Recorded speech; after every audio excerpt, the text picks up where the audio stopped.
से मान लीजिए हमसे कोई कह दे e की पावर 2t और cos स्क्वायर t और dt लिख दें। सॉरी, अगर मान लीजिए हमको इसका लाप्लास पूछ लें।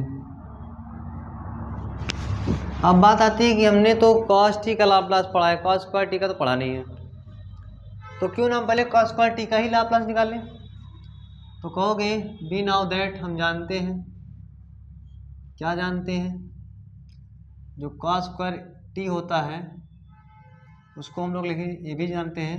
क्या जानते हैं, यहाँ से देखिए, आप जानते हैं चूँकि cos 2t बराबर लिख सकते हैं 2 cos स्क्वायर t माइनस 1, अर्थात 1 plus cos 2t equal to 2 cos square t लिख सकते हैं,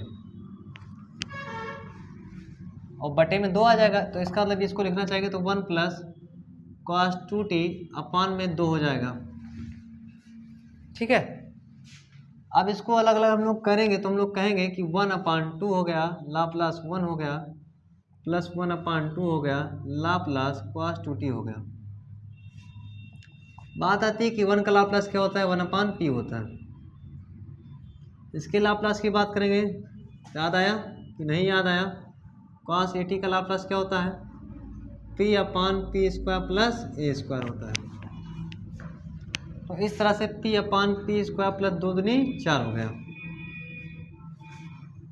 तो अब क्या है कि हमने इसका तो लाप्लास कर लिया है, अब हमें एक्सपोनेंशियल का यूज करना है, तो कहेंगे बाय यूजिंग शिफ्टिंग प्रॉपर्टी।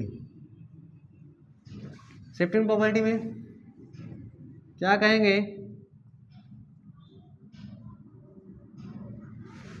क्या होता है, जहाँ जहाँ p होता है अगर ये प्लस में है t का गुणांक तो माइनस के साथ हो जाएगा, जहाँ जहाँ p है तो ये क्या हो जाएगा p-2 हो जाएगा, प्लस 1/2 हो गया, यहाँ पे भी क्या हो जाएगा p-2 हो जाएगा, यहाँ पे भी क्या हो जाएगा p-2 हो जाएगा, प्लस क्या होगा 4, ये आपका आंसर हो जाएगा। अब बात आती है कि 2 तो आपने कर दिया किसी तरह से, अगर अलजेब्रिक के साथ ये चीज़ आ जाए तो क्या करेंगे, चलिए उसको भी देख ले। अब अगले कथन की तरफ चलते हैं कि अगर अगला कथन अगर हमने मान लीजिए ये कह दिया, मतलब चीज़ों को आसान कराने के लिए, कि यदि अलजेब्रिक के साथ ट्रिग्नोमेट्री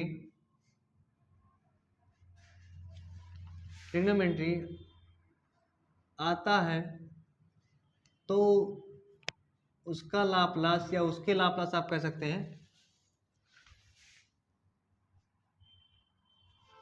निकालने के लिए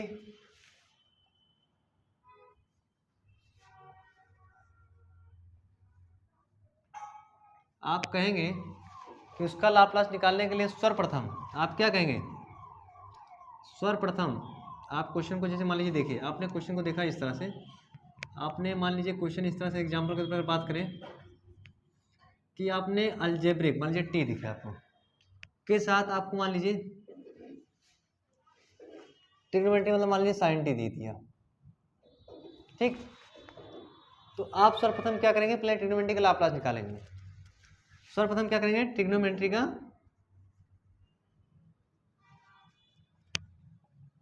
लाप्लास निकालेंगे।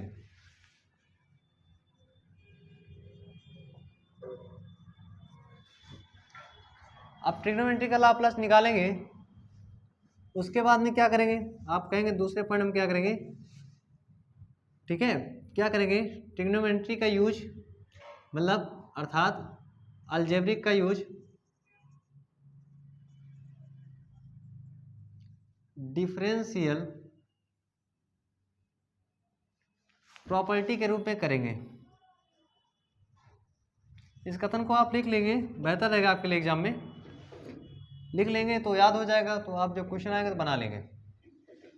डिफरेंशियल प्रॉपर्टी के रूप में करते हैं।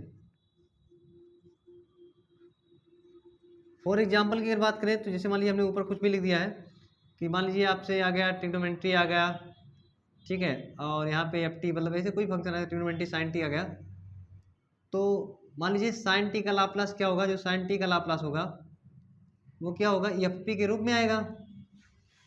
एफ पी के रूप में आएगा। और जो डिफरेंशियल प्रॉपर्टी होती है, मान लीजिए टी की पावर हमने एल ले रखा है, ठीक है, तो जब टी की पावर अब क्या कहेंगे डिफरेंशियल प्रॉपर्टी का हम लोग लगाएंगे,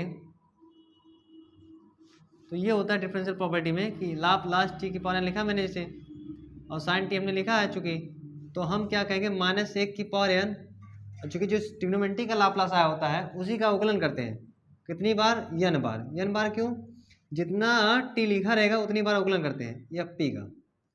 तो ये कॉन्सेप्ट होता है इसका, ठीक है। अब आप इस कथन को लिख लीजिए, हम आपको एक क्वेश्चन करा दें ताकि आपको क्या हो जाए, चीज़ें कंठस्थ हो जाए। आगे बढ़े, ये क्वेश्चन है, मान लीजिए हमने 2 बार कर दिया, ठीक है।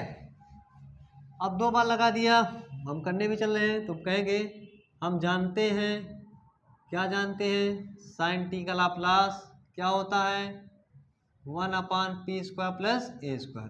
टी का गुणांक क्या है, 1 है, तो 1 का वर्ग 1 ही होगा। इसी को हम लोग एफ पी से मतलब कह सकते हैं, ठीक है। अब बात आती है कि बाय यूजिंग कौन सा, बाय डिफरेंशियल प्रॉपर्टी। अब डिफरेंशियल प्रॉपर्टी ये कहती है कि जो हमारे पास साइन टी आया है अर्थात t² लिखा है हमने, कितनी बार टी की पावर है, 2 बार है, तो -1 की पावर 2 लिखेंगे।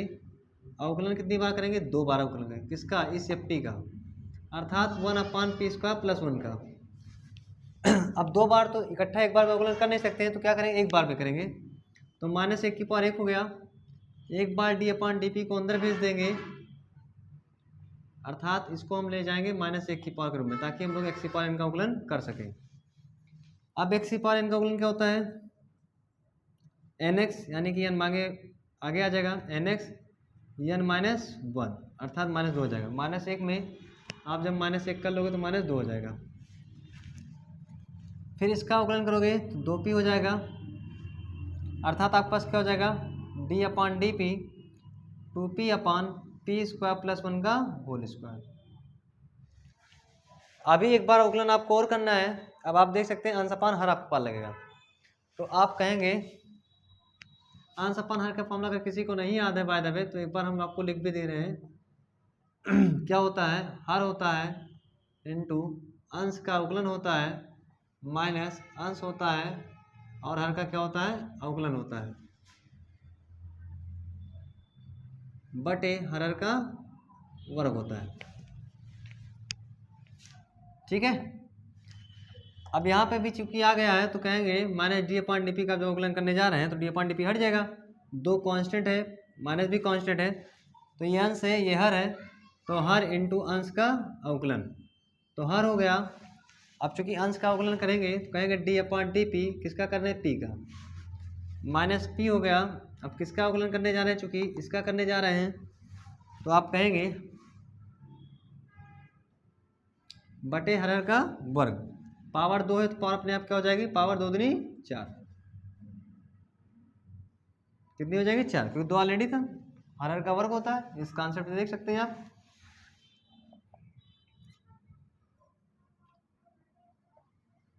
टी का अवकलन 1 हो गया, लिखने की आवश्यकता है क्या। अब यहाँ पे आप देख सकते हैं कि x की पावर n का अवकलन करेंगे तो n x n-1 n x n-1, तो 2 में से 1 हो गया। अब इस x का अवकलन करेंगे तो आप कहेंगे 2p हो गया, x की पावर n वाले कॉन्सेप्ट से अचर का अवकलन 0 होता है, क्यों कहेंगे आप, लिखना चाहिए एक बार फिर से, x की पावर n था तो n x n-1 हो गया। अब इस x का अवकलन करेंगे तो इस x में आपने देखा फिर से x की पावर n आ गया तो n x n-1 हो गया। अचर का अवकलन चूंकि 0 होता है इसके रिस्पेक्ट में करते हैं तो 0 हो गया। आप चाहेंगे तो आप इतने में लिख सकते हैं या सॉल्व कर दीजिए और थोड़ा सा कि p² प्लस 1 यहाँ पे भी है यहाँ पे भी है, दोनों में क्या हो जाएगा, कॉमन हो जाएगा, ठीक है। तो इन दोनों से p² प्लस 1 कॉमन हो गया तो यहाँ पे 1 बचा, माइनस क्या बचा, यहाँ पे 4p² बचा, अपान में p² प्लस 1 की पावर कितना बचा, 4 बचा। इससे ये कट जाएगा, आपका जो बचेगा वो ये आपका क्या हो जाएगा, आंसर हो जाएगा। इस तरह से आप नोट कर सकते हैं।